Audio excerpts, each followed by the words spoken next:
Baik, selamat malam. Hari ini kita akan lanjutkan ke materi berikutnya, yaitu kesetimbangan kimia. Nah, untuk kesetimbangan itu terbagi jadi dua, yaitu kesetimbangan homogen dan heterogen. Yang homogen itu kalau kesetimbangannya hanya melibatkan satu fasa saja. Sedangkan untuk yang heterogen, jika dia melibatkan lebih dari satu fasa. Apa sih fasa itu? Fasa itu adalah wujud zat. Wujud zat itu ada yang fasanya gas, itu simbolnya G, padat atau solid, simbolnya S, cair, ada yang aqueous, simbolnya AQ, kemudian ada cair yang liquid, simbolnya L, L kecil. Nah, untuk menentukan kesetimbangan homogen dan heterogen, mari kita lihat contoh di bawah ini.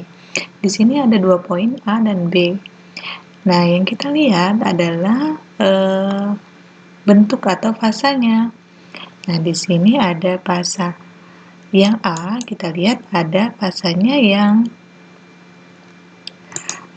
solid. Ini solid, kemudian solid padat, dan gas. Berarti poin A ini adalah kesetimbangan yang lebih dari satu fasa. Berarti dia heterogen. Kemudian yang B, poin B, kita lihat ada fasenya gas, fase gas, fase gas, fase gas. Semuanya dalam satu fasa. Berarti poin B ini termasuk dalam kesetimbangan yang homogen. Nah, untuk tetapan kesetimbangan itu terdiri dari dua. Tetapan kesetimbangan konsentrasi Kc dan tetapan kesetimbangan tekanan Kp. Yang akan saya bahas pertama adalah tentang tetapan kesetimbangan konsentrasi atau Kc. Nah, di sini saya punya reaksi. Reaksinya apa? A plus B menjadi C plus D. Nah, di sini PQRS ini adalah koefisien reaksi. Untuk mencari Kc, yang kita lakukan adalah konsentrasi produk pangkat koefisien per reaktan pangkat koefisien. Yang mana yang produk? Yang sebelah kanan ya. Nah, jadi kalau untuk reaksi ini, Kc-nya adalah C pangkat R, R koefisien C, kemudian D pangkat S, S koefisien D, kemudian per reaktannya mana? Yang A dan B. Berarti A pangkat B dikali B pangkat Q. Baik, kita langsung masuk ke contoh soal. Tentukan Kc dari N2 plus 3H2 menjadi 2NH3. Nah, untuk Kc-nya, tadi produk pangkat koefisien per reaktan pangkat koefisien. Produknya adalah NH3, maka NH3 pangkat 2 per N2, ini reaktannya ini ya. Berarti N2 dikali H2 pangkat 3, begitu ya. Nah, untuk yang tadi yang kita bahas adalah tetapan kesetimbangan yang sifatnya homogen. Bagaimana yang heterogen? Heterogen berarti dia melibatkan lebih dari satu fasa. Nah, untuk yang tetapan kesetimbangan heterogen yang berlaku itu hanya fasa gas dan aqueous ya. Jadi untuk zat murni S dan L tidak disertakan dalam persamaan tetapan kesetimbangan atau nilainya kita anggap 1. Misalnya saya punya reaksi S plus 3F2 menjadi SF6. Reaksinya ini sudah setara. Nah, sekarang yang kita lihat adalah fasanya. Nah, untuk yang S, fasanya adalah solid. Berarti S nanti tidak diikutkan dalam tetapan kesetimbangan. Maka untuk mencari Kc sama dengan SF6 per SF2 pangkat 3. S, ini nilai konsentrasinya dianggap 1. Maka nanti nilai Kc-nya adalah Kc sama dengan SF6 per F2 pangkat 3. Jadi, saya tekankan sekali lagi bahwa S dan L itu tidak diikut sertakan dalam persamaan ketetapan kesetimbangan. Nilainya 1 ya. Atau pangkat sebenarnya nilai 1 itu dari mana? Dari pangkatnya 0 karena tidak diikut sertakan dalam kesetimbangan. Ya. Pangkat 0 sama dengan 1 gitu. Nah, yang kedua adalah tetapan kesetimbangan tekanan Kp. Nah, yang berlaku untuk tetapan kesetimbangan tekanan ini hanya fasa gas ya. Jadi misalnya saya punya reaksi A plus B menjadi C plus D, ini reaksinya. Kemudian untuk Kp-nya sebenarnya sama ya, hanya di sini bedanya tekanan produk pangkat koefisien per tekanan reaktan pangkat koefisien. Poinnya adalah sama, produk per reaktan. Produk pangkat koefisien per reaktan pangkat koefisien. Kalau tekanan berarti ditambah tekanan ya. Maka untuk Kp-nya, P ini adalah, maka nanti P tekanan C pangkat R tekanan D pangkat S per tekanan A pangkat P dikali tekanan B pangkat Q ya, seperti itu. Nah, misalnya saya punya contoh seperti ini, N2 plus 3H2 menjadi 2NH3. Kebetulan di sini semuanya fasenya gas, berarti semuanya berlaku ya. Maka kalau saya mencari Kp, Kp-nya sama dengan PNH3 pangkat 2. 2 adalah koefisien NH3. Nih, kemudian per reaktannya siapa? N2 dan H2.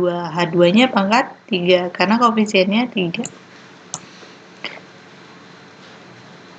Baik, sampai di sini silakan dipahamin.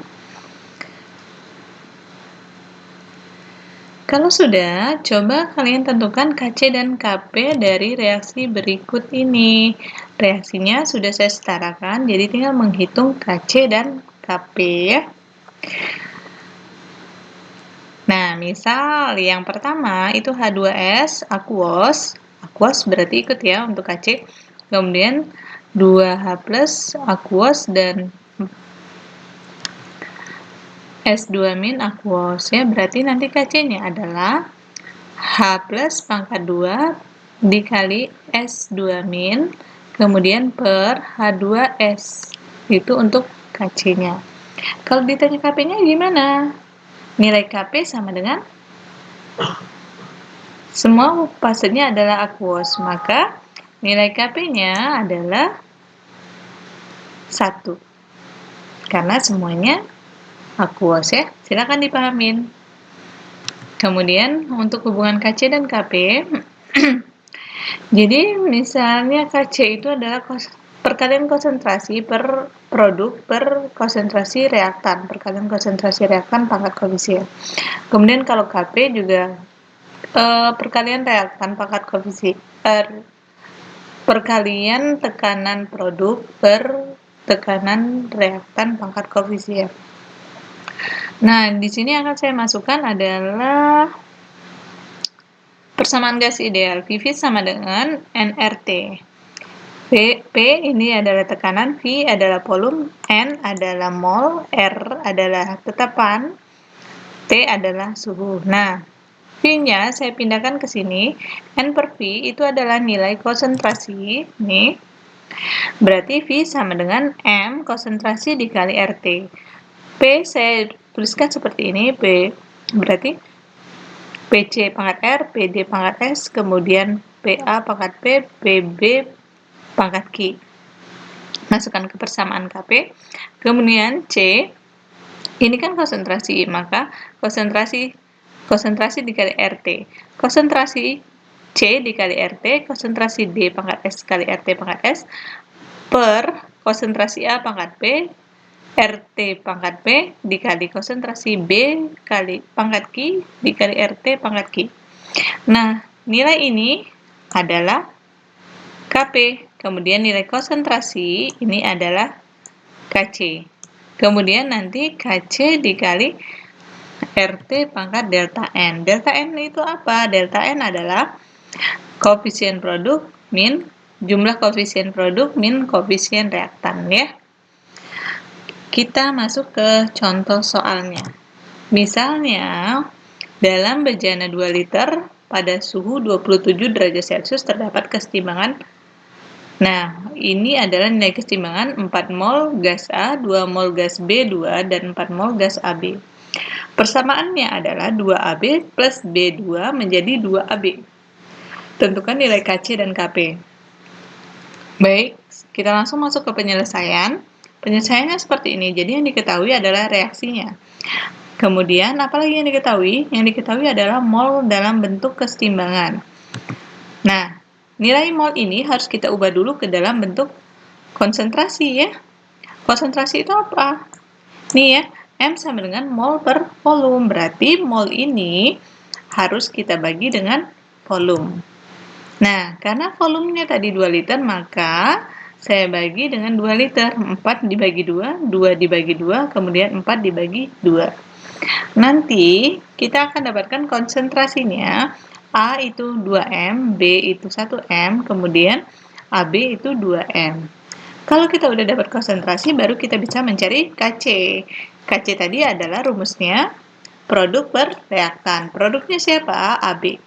AB pangkat 2 per A pangkat 2, B pangkat 1.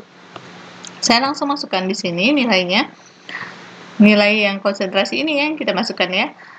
2 pangkat 2, 2 pangkat 2 dikali 1. Maka Kc-nya yang didapat adalah 1 ya. Nah, sekarang gimana kalau kita cari Kp-nya? Kp berarti Kc RT pangkat delta N. Nah, misalnya di sini adalah AB dan AB itu semua dalam fase gas, maka bisa dicari Kp-nya. Kp sama dengan 1 dikali R, itu tetapan 0,082, dikali T-nya tadi 27 derajat Celcius. Saya ubah ke Kelvin, jadi 27 ditambah 273. Hasilnya adalah 300. Hasilnya adalah 300 ini ya. Nah, kemudian 2 itu dari mana? Koefisien produk. Koefisien produk ini 2. Kemudian koefisien reaktan, berarti yang ini 2 ditambah ini ya, 1 ini nilainya. Maka 2 plus 1. Nanti hasil akhirnya kita dapat Kp sebesar 0,04 atm ya. Begitu.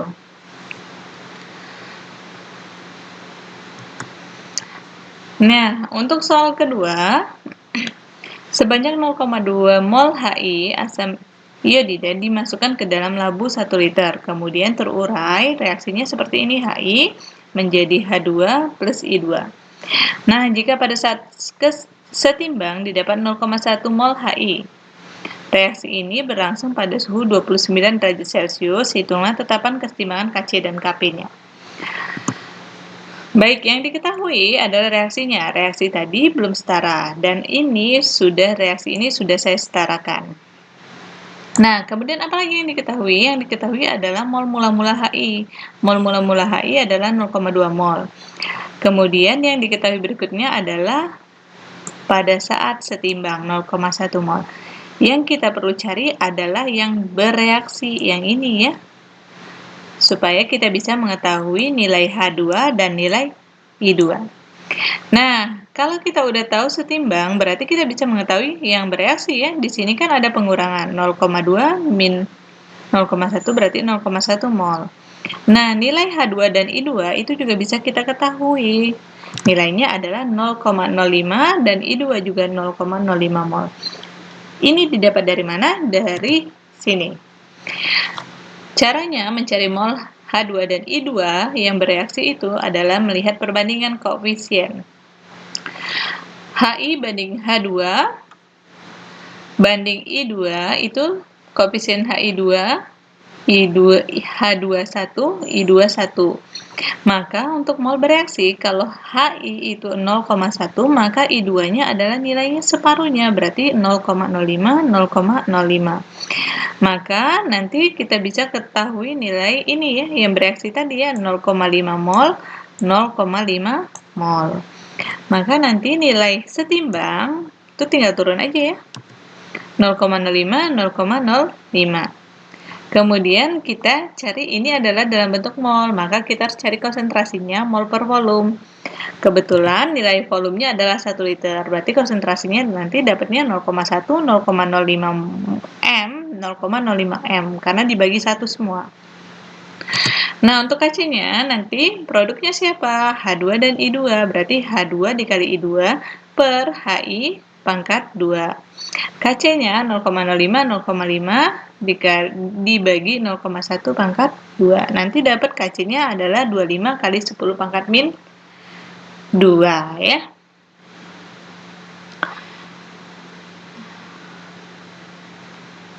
Ya, baik. Kalau udah dapat KC, sekarang silakan lanjutkan untuk mencari KP ya. Silakan dikerjakan. Baik, untuk hari ini, untuk materi ini sampai di sini. Apabila ada pertanyaan, silakan ditanyakan nanti lewat komen atau lewat Google Classroom. Baik, terima kasih hari ini. Sampai di sini. Assalamualaikum warahmatullahi wabarakatuh.